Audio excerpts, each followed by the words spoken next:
এটা হলো 40 কেজির আরএফএল ডিজিটাল একটা স্কেল। এই স্কেলের মাদারবোর্ডটি নষ্ট হয়ে গেছে এবং ডিসপ্লের সাথে কোনো মিলতেছে না, মানে সার্কিট মিলতেছে না। এই ক্ষেত্রে এটা এই দেখুন, এই মাদারবোর্ডটিকে আমরা মেরামত করার চেষ্টা করছি কিন্তু পারি নাই। আসলে এটা বেশি সমস্যা হয়ে গেছে, এই জন্য এটা কাজ করা যাচ্ছে না।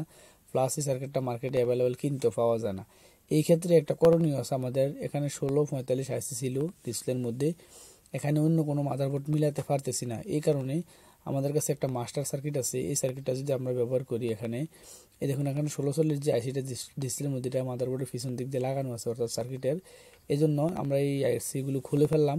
খুলে ফেলার পর এখানে আমরা দেখুন 26 তারের যে তারটা আছে, তার দিয়ে কেবল দিয়ে আমরা টেনে ওয়ারিংটা করে দিয়েছি। আমাদের 100% কাজটা হয়ে গেছে। এই ক্ষেত্রে সোজা কথা যেটা আর কি, যদি কোনো কাজ সোজাসুজিভাবে হয় তাহলে হলো, যদি না হয় তাহলে আমরা এই মাদারবোর্ডগুলি ব্যবহার করব। করার পর এই ওয়ারিংটা যে করলাম, এই ওয়ারিংটা আপনারা করে দিবেন। দিলে একেবারে যে কোনো সার্কিট আপনি কাজ করতে পারবেন, হ্যাঁ, মানে স্কেল চালু করতে পারবেন।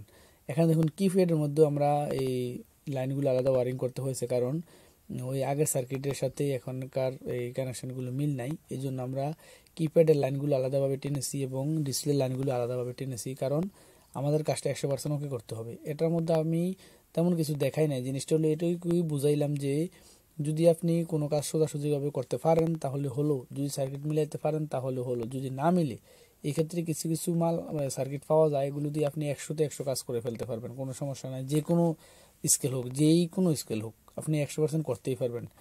আর আপনি যখন এই কাজগুলো শিখে ফেলবেন সঠিকভাবে, তখন আপনার কাছে যত রকমের কষ্টের কাজে আসুক আপনি করতে পারবেন, সমস্যা নাই। এখানে আমাদের কিপ্যাডগুলো 100% কাজ করতেছে, আপনারা দেখলেন। আর আপনারা যারা এই ধরনের কাজ শিখতে চান, আপনারা চাইলে সরাসরি আমাদের কাছে এসে শিখতে পারেন, অথবা আমাদের ইউটিউব চ্যানেলের ভিডিওগুলো দেখে দেখে শিখতে পারেন। দেখুন এখানে কিপ্যাডগুলো আমরা কীভাবে ওয়ারিং করছি। এটা কিন্তু একটা লম্বা একটা ক্লাস, আশা করি আপনি আমাদের সাথে থাকবেন অবশ্যই। থাকলে আমরা এই কাজগুলো দেব ইনশাল্লাহ, আপনারা দেখে দেখে শিখবেন, হ্যাঁ। আর যেহেতু এই ভিডিওটা অনেক লম্বা, আমরা এখনো ভিডিওটা বানাই নাই, সেজন্য শুধু ইন্ট্রোডাকশনটা দিলাম যে এইভাবে কাজগুলো করা যায়। এটা এতটুকু কনফিডেন্স রাখেন, সব কাজেরই কিন্তু সমাধান আছে। যত বড় সমস্যা তত বড় সমাধান। আপনি যদি জিনিসগুলো বোঝেন, জানেন, তাহলে যে কোনো সমস্যারই আপনি সমাধান করতে পারবেন। এটা হলো আমার মানে এক্সপেকটেশন আর কি, এক্সপেকটেশন। আমরা যে অন্যান্য কাজগুলো করি, যত ধরনের ইলেকট্রনিক্স আছে সবগুলোই কিন্তু একই সিস্টেম। সোজাসুজিভাবে হইলে হইলেও, না হইলে কিন্তু আলাদা মাদারবোর্ড, মাস্টার মাদারবোর্ড, সব কিছু মাস্টার সার্কিট থাকে, এগুলো লাগিয়ে দিলে হয়ে যায়। যারা আপনারা এই ধরনের কাজ শিখতে চান ইলেকট্রনিক্সের, আমাদের কাছে এসেও শিখতে পারেন, অথবা আমাদের ইউটিউব চ্যানেলটি দেখে দেখে শিখতে পারেন।